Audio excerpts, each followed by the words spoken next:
Halo sahabat hati, jumpa lagi dengan saya Linda Wahyudi di podcast saya. Kali ini saya ditemani oleh seorang Romo dari Paroki Santo Paulus Singaraja. Jauh-jauh dari Singaraja saya todong untuk mengisi podcast saya. Halo Romohan. Halo, saya Romo Yohanes Handrianto Wijaya, biasanya dipanggil Romohan. Kalau yang suka dingin manggil saya Romo Hans. Yes. Romo, thank you Romo mau datang di podcast saya. Saya yang senang saya diundang. Kehormatan buat saya. Romo, ngomong-ngomong nih, Romo sudah berapa tahun bekerja di Keuskupan Denpasar ini, Romo? Saya sudah melayani di sini 28 tahun. Wow. Dari 28 tahun itu Romo sudah pernah bekerja di berapa paroki? Saya sampai sekarang pernah melayani di 4 paroki dan pernah juga melayani di Keuskupan 2 kali. Dari 4 paroki itu Romo, mana yang paling banyak Romo merasa banyak tantangannya, banyak kesulitannya, atau semua paroki itu ya sama kok gitu? Oh enggak, setiap paroki itu saya merasa justru setiap paroki di keuskupan ini, karena kita terdiri dari 2 kabupaten dan 3 pulau ya, itu lalu paroki-paroki itu berbeda-beda. Karena kelompok etnisnya bisa berbeda, tradisinya bisa berbeda, budayanya bisa berbeda. Jadi misalnya sebagai contoh, kalau kelompok etnis yang banyak itu dari Flores Timur, itu mereka membawa banyak sekali kebudayaan atau tradisi Portugis. Dan itu berbeda dengan misalnya paroki-paroki yang kelompok etnisnya itu Bali atau berasal dari Jawa. Itu mereka membawa pengaruh budaya Katolik Belanda. Jadi itu penghayatannya kan seringkali bisa berbeda, dan juga dengan kelompok etnis yang berbeda, bahasa berbeda, dan sehingga lalu setiap paroki, 4 paroki itu saya merasa saya melayani di 4 tempat yang memang berbeda. Sehingga lalu ketegangan, masalah, dan pengalaman rohani saya di keempat paroki itu juga berbeda-beda. Romo, biasanya kalau masuk satu paroki memerlukan berapa lama sih Romo untuk menyesuaikan diri? Artinya Romo minimal mempelajari atau melihat atau apa itu, kurang lebih menyesuaikan diri itu berapa lama ya? Dari pengalaman saya mencoba minimal tidak berkomentar, minimal ikut saja apa yang menjadi tradisi setempat, itu minimal selama setengah tahun. Kecuali kalau ada sesuatu yang saya rasa oke, ini memang keliru dan tidak boleh. Misalnya, saya pernah bertugas di salah satu paroki, itu kebiasaannya pastornya menunggu umat. Jadi ya kita misalnya rencana misa itu jam 8, ya kadang-kadang ya 8.20, setengah 9 baru mulai. Nah itu saya merasa ini bukan kebiasaan yang baik. Jadi saya tidak menunggu setengah tahun. Sesudah beberapa kali misa saya mengatakan, minggu depan saya akan misa jam 8. Anda mau datang setengah 9 terserah, tetapi saya akan misa jam 8. Ada petugas, tidak ada petugas, ada umat, tidak ada umat, saya akan misa jam 8. Tapi kalau bukan masalah seperti itu, tentang kebiasaan, bagaimana misdinar melayani, bagaimana kor dan sebagainya, saya biasanya menyesuaikan diri dulu selama setengah tahun atau lebih, baru saya mulai mengusulkan beberapa perubahan.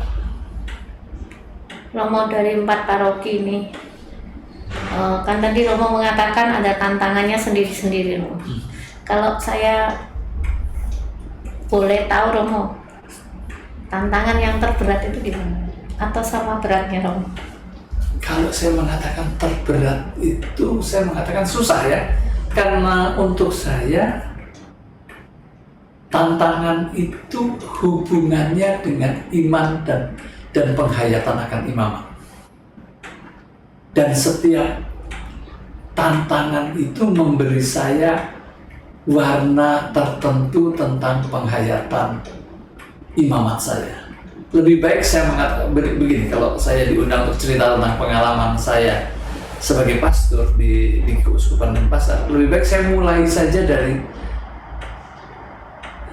yang mengesan yang pertama. Ya, salah satu pengalaman puncak saya, pengalaman saya pertama waktu saya bertugas start di keuskupan ini di paroki Santa Maria dan Santo Yosef di Dompu. Boleh? Boleh, Romo. Sangat boleh. Oke, jadi Dompu itu di mana, Romo? Maaf ini. Dompu ada di Pulau Sumbawa. Pulau Sumbawa itu bagian dari Provinsi Nusa Tenggara Barat. Ada 2 pulau, Lombok dan Sumbawa. Pulau Sumbawa sendiri itu ada 3 kabupaten, sekarang sudah 4 ya. Dulu waktu saya masuk itu 3 kabupaten, Sumbawa, Dompu, dan Bima. Sekarang menjadi Sumbawa Barat, Sumbawa Besar, Dompu, dan Bima. Waktu itu Sumbawa Barat dan Sumbawa Besar masih 1 kabupaten. Tapi gerejanya, parokinya masih tetap 3, yaitu paroki di Sumbawa, paroki di Dompu, dan paroki di Bima. Saya mendapat tugas itu membuka paroki di Dompu. Tahun berapa itu, Romo? Itu tahun 1993. Wow. Jadi pada waktu itu, sebelum itu parokinya hanya 2, Sumbawa Besar dan Bima. Dompu adalah salah satu stasi yang dilayani dari Bima. Jadi umat di Dompu, kalau kebetulan cuaca baik, pastornya sehat, mereka dilayani sebulan sekali. Oke. Kalau situasinya tidak baik, ya lalu kadang-kadang ya 3 bulan, 4 bulan sekali baru pastornya datang. Saya adalah pastor yang pertama yang ditugaskan full di Dompu. Jadi waktu itu Dompu sudah mendapat dana dan sedang dibangunkan sebuah gedung gereja. Lalu saya menjadi pastor pertama yang ditugaskan di sana. Banyak umat Katoliknya, Romo? Tidak. Sebenarnya kalau kita bisa mengatakan, sebetulnya kalau saya mengamati ya, di luar Flores dan Manado, gereja-gereja itu sebetulnya kecil-kecil, kecuali di Keuskupan Agung Jakarta dan Keuskupan Agung Semarang. Saya bisa bicara tentang itu karena saya berasal dari Jawa. Jadi misalnya kita di sini di Bali misalnya, umat itu terkonsentrasi di kota Denpasar. Itu Denpasar bisa punya beberapa paroki dan Badung ya, karena Badung de facto merupakan extension dari Denpasar sekarang. Karena itu di sini ada beberapa paroki dan umatnya cukup lumayan. Umat ribuan untuk di Bali itu besar. Paroki saya misalnya Singaraja, 1 kota. Maaf. Itu umatnya hanya mungkin kami punya umat 1.200, tapi itu tidak kelihatan. Karena baru kelihatan banyak kalau Natal dan Paskah. Begitu juga dengan kabupaten-kabupaten, misalnya Gianyar, juga umatnya sama, sekitar 1.000. Klungkung mungkin malah hanya beberapa ratus. Karangasem mungkin hanya 100 jiwa. Jadi, dan itu sama, saya merasa di luar Flores dan di luar Keuskupan Agung Semarang dan Jakarta. Misalnya Keuskupan Bandung, Kota Bandung ada banyak. Tetapi misalnya di luar kota, umatnya sedikit, ratusan. Misalnya Keuskupan Purwokerto juga sama. Di Keuskupan Surabaya sama, kota Surabaya banyak. Tapi misalnya di kota-kota kecil, Pasuruan dan sebagainya, itu umatnya sedikit-sedikit. Jadi kalau kita ditanya, apakah berapa umatnya banyak? Tidak. Jadi artinya umat itu terkonsentrasi di kota-kota besar. Di kota-kota kecil umatnya sedikit. Dompu adalah pada waktu saya bertugas di sana itu adalah merupakan daerah impres, daerah terbelakang sebagai kabupaten. Jadi itu salah satu kabupaten miskin Sorry, di Romo, provinsi saya NTB. kan nggak bisa bayangkan tuh Dompu. Kira-kira kalau dibandingkan kayak Tabanan gitu besar mana sih, Romo? Oh, masih jauh lebih besar Tabanan. Oh, oke. Oke, jadi saya bisa mulai membayangkan. Oke. Ya, Dompu artinya begini ya, ya Bali itu relatif dekat. Nah, kota-kota itu dekat dan saling mempengaruhi. Jadi misalnya seperti Klungkung, Karangasem pun masih terpengaruh oleh budaya turis dan sebagainya. Tapi misalnya di NTB turis kan sedikit. Jadi itu betul-betul memang ya sudah memang ya sebuah kota kecil. Saya tidak tahu bagaimana membandingkannya dengan di Bali ya. Oke, sekarang balik lagi ke Dompu nih, Romo. Itu Romo masuk belum ada gereja, baru bangun. Iya, ada gedung yang dipakai untuk misa. Itu rumah panggung yang sudah tua, yang sudah lapuk sebetulnya, yang memang dipakai untuk dibeli dulu dan dipakai memang untuk ibadat kalau pastor datang. Terus bahasanya bahasa apa, Romo? Orang Dompu itu mereka bicaranya bahasa Bima, tetapi umat itu mayoritas adalah orang Flores, khususnya orang Manggarai. Jadi kami semua bicara bahasa Indonesia. Oke. Jadi sedikit perkara bahasa nggak ada kesulitan. nggak ada kesulitan, hanya sedikit memalukan bahwa saya 4 tahun, hampir 5 tahun di Dompu, dan saya tidak bisa bahasa Dompu karena saya tidak ada yang memaksa saya harus bisa berbahasa lokal. Oke. Saya cukup bisa berbahasa Indonesia. Ketika Romo masuk di sana, disambut baik sama umat, Romo? Iya, mula-mula umat suka karena ada pastor yang Stay di sana. akan tinggal biasa. di sana dan melayani secara tetap. Tetapi lalu sesudah pelan-pelan mereka mengalami konsekuensi dengan punya pastor, ada beberapa hal yang tidak begitu menyenangkan. Jadi misalnya, kedatangan saya itu membawa gegar budaya. Jadi artinya mereka umat hampir homogen, hampir semua orang Manggarai, 90% umat saya yang 400 orang itu orang Manggarai. Beberapa orang Jawa dan dari orang-orang Flores yang lain, itu sedikit, hanya beberapa keluarga. Dan mereka adalah umat yang sederhana. Orang yang berpendidikan paling tinggi adalah seorang bidan. Dan pendidikan yang kedua paling tinggi adalah seorang guru D1 Pancasila. Berasal dari Ruteng. Nah, jadi mereka adalah membawa budaya dari NTB. Saya adalah seorang pastor yang berasal dari Jawa.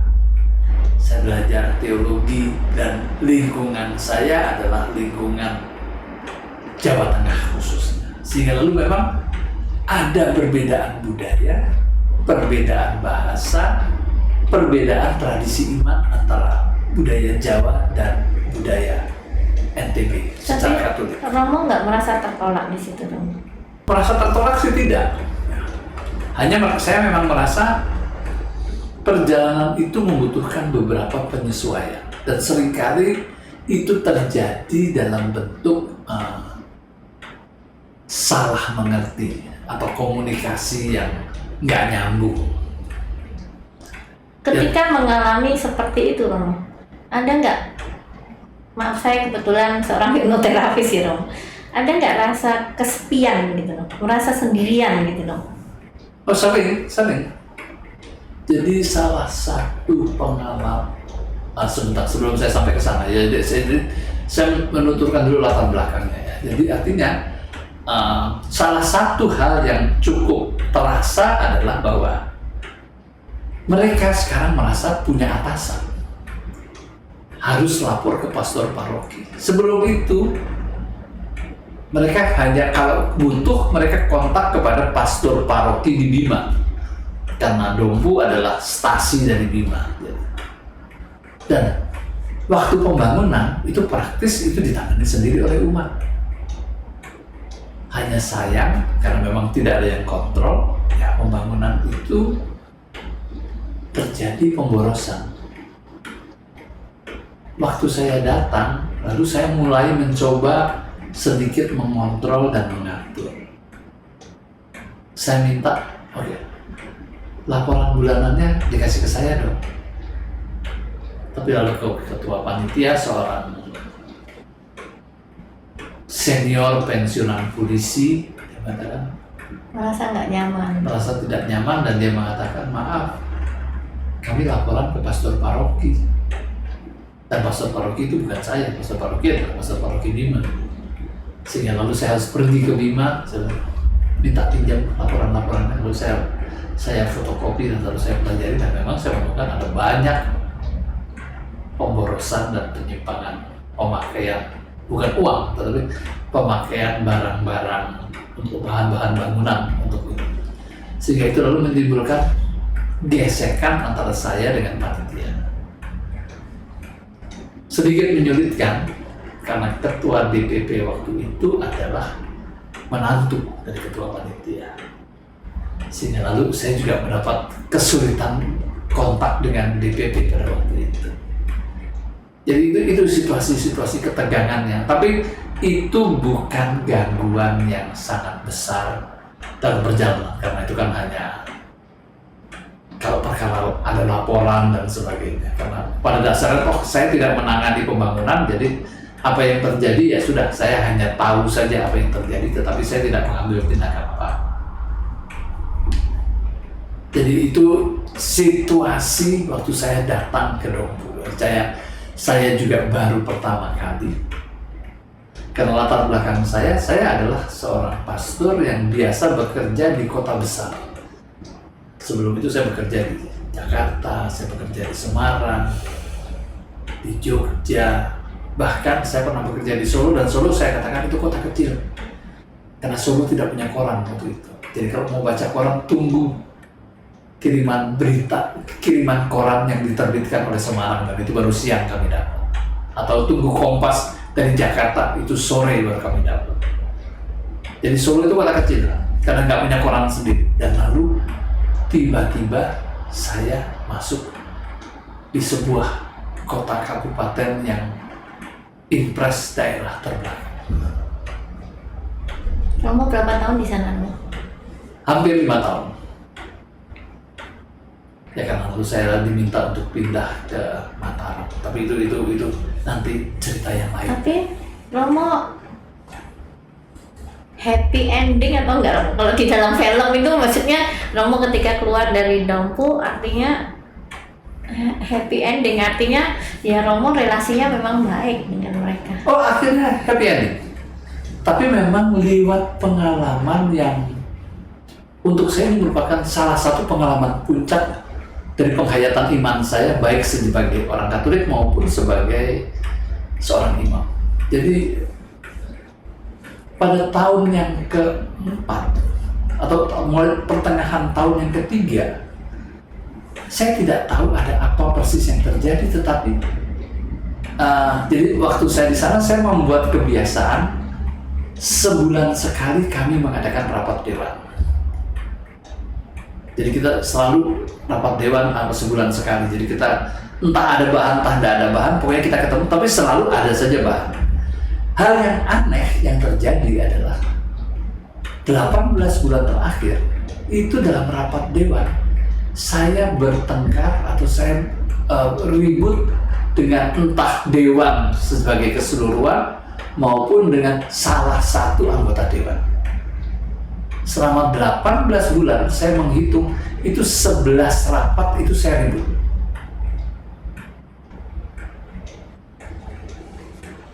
Dan itu memang melelahkan. Membuat saya merasa sangat tidak nyaman dan merasa tertolak. dulu di keuskupan ini, waktu zaman Monsinyur Vitalis Jebarus masih menjabat sebagai uskup dan dia masih hidup, masih sehat. Kami para imam itu setahun 3 kali kami berkumpul di Denpasar. 4 kali, jadi Advent, lalu 3 bulan kemudian, lalu bulan Juli atau Agustus, dan lalu nanti November. Jadi Prapaskah bukan Advent. Prapaskah. Advent, Prapaskah, lalu bulan Juli atau Agustus, dan lalu Advent lagi. Okay. Jadi setahun itu kami 4 kali datang ke Denpasar. Jadi, tapi pada waktu itu Monsinyur Vitalis sudah sakit berat. Beliau sudah kena kanker dan beberapa penyakit yang gawat. Jadi beliau sudah praktis lebih banyak ada di ranjang dan beristirahat daripada menangani keuskupan. Sehingga lalu saya menghadap Bapak Uskup dan saya menceritakan situasi yang terjadi di Dompu. Saya mengatakan, Bapak Uskup, saya sudah 4 tahun, hampir 5 tahun, jalan 5 tahun, dan saya merasa kok saya tidak diterima atau saya merasa saya tidak dimengerti oleh umat di Dompu. Lalu saya cerita bahwa ada macam-macam pertengkaran yang terjadi. Entah itu karena masalah pribadi, karena salah mengerti atau apa, tapi ada keributan. Sehingga saya sudah hampir 5 tahun, apakah saya boleh minta pindah dari Dompu? Tugaskan, terserah Bapak Uskup mau tugaskan kemana. Tapi ya waktu itu Monsinyur hanya mengatakan, ya kita belum punya rencana untuk memindahkan romo-romo. Ya kalau kamu harus pindah, ya mungkin nanti saya coba pertimbangkan kamu pindah menjadi pastor rekan di Bima, lalu kamu menjadi pastor di Kota Bima, dan yang pastor parokinya menjadi pastor di Raba dan sebagainya. Terus saya mengatakan, kalau pindahnya begitu hanya demi saya, jangan, kasihan. Dan lalu Dompu juga jadi masalah. Ya sudah, kalau Bapak Uskup belum punya pandangan, ya sudah, saya akan kembali ke Dompu. Saya pulang ke Dompu. Jadi pada waktu itu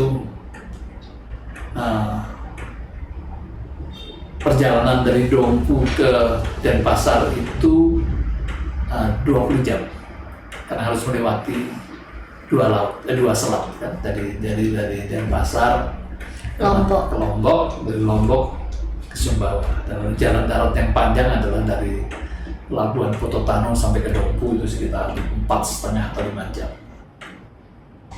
Jadi saya pulang dengan keadaan frustrasi karena tidak ada solusi yang saya dapat dari keuskupan. Saya masih ingat waktu itu,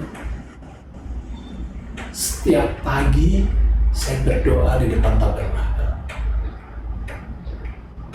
Saya mengeluh kepada Tuhan tentang situasi yang saya alami. Jadi 3 hari itu saya mengeluhkan hal yang sama. Saya merasa ini umat tidak tahu terima kasih. Saya sudah menghabiskan diri saya di sini.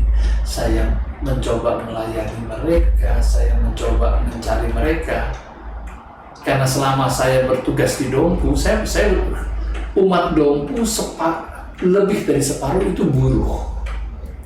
Jadi mereka itu harus kerja supaya bisa makan. Bahkan anak-anak pun, kalau anak-anak sekolah pun mereka datang untuk sekolah. Tapi kalau mereka tidak kerja, mereka tidak bisa bayar uang sekolah. Tapi kalau mereka kerja, mereka tidak sekolah. Jadi ya sudah, pokoknya mereka milih kerja supaya bisa bayar uang sekolah, dan nanti pada akhir tahun akhirnya mereka lulus dan dapat ijazah. Yang penting itu. Jadi saya biasa untuk mengikuti mereka di mana mereka berada. Di seluruh Kabupaten Dompu pada waktu itu ada 2 tempat yang pelayanan yang cukup banyak. Yang pertama adalah di lereng Gunung Tambora, itu di perkebunan kopi. Waktu itu ada sekitar 100-an anak-anak Manggarai yang menjadi buruh di kebun kopi. Lalu di kaki Gunung Tambora, di pesisirnya itu ada perusahaan penggergajian kayu. Dan juga ada beberapa anak manggar yang di sana. Sehingga lalu saya biasanya sebulan sekali saya pergi melayani mereka di sana. Saya nginep, tinggal bersama dengan mereka di barak-barak di mana mereka tidur. Jadi saya datang Sabtu malam itu saya naik gunung dulu, off road untuk misa bersama mereka. Lalu paginya saya turun misa lagi di tempat penggergajian kayu, dan lalu sore saya misa lagi di salah satu yang sekarang menjadi tempat Kompas kalau mengadakan tur Sumbawa itu. Yang Itu kamu naik motor? pertama kali naik motor, baru kemudian akhirnya cari uang untuk beli mobil. Saya pakai TAF. Tapi tahun-tahun pertama saya naik motor. Habis itu kamu?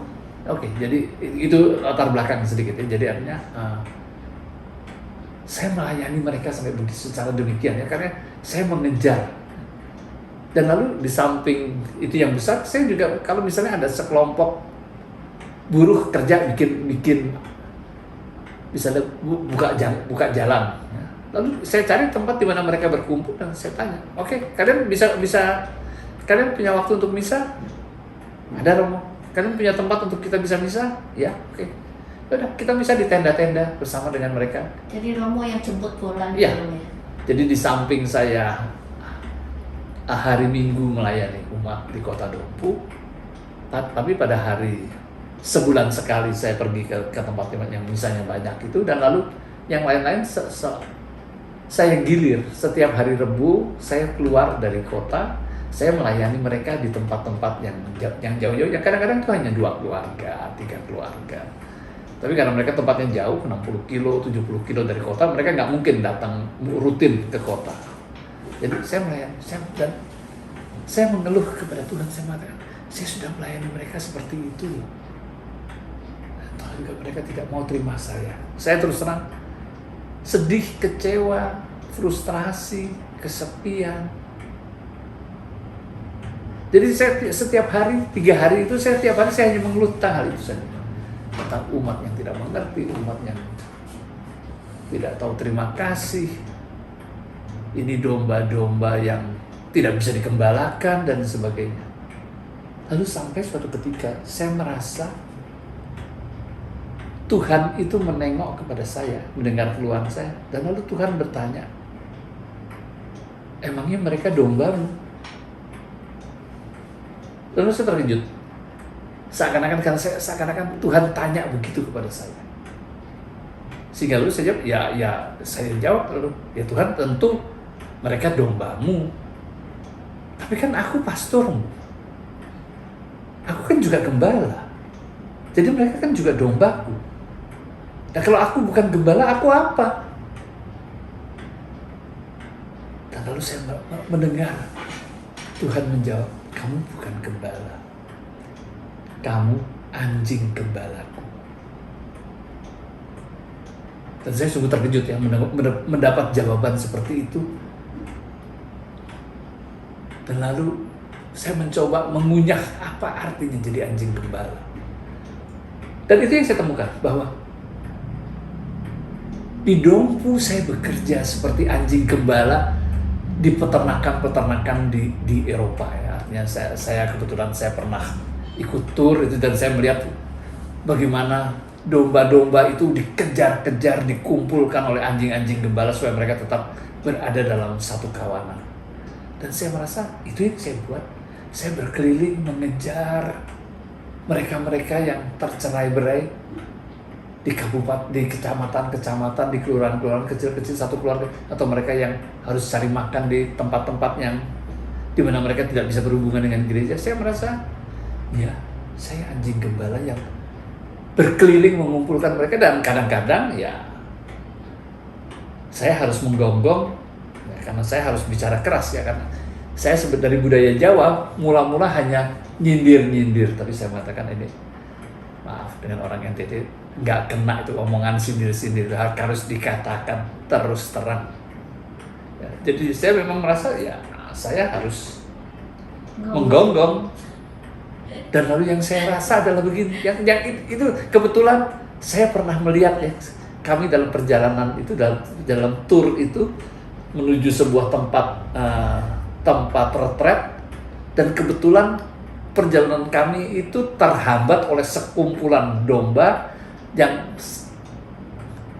menutup jalan. Dan lalu bagaimana gembala-gembala itu bersama dengan anjing-anjing itu mencoba menyingkirkan domba-domba itu, dan bagaimana anjing-anjing itu menggonggong, mengancam, mau menggigit, dan lalu bagaimana domba-domba yang besar-besar itu lalu pasang tanduknya ke arah anjing-anjing itu.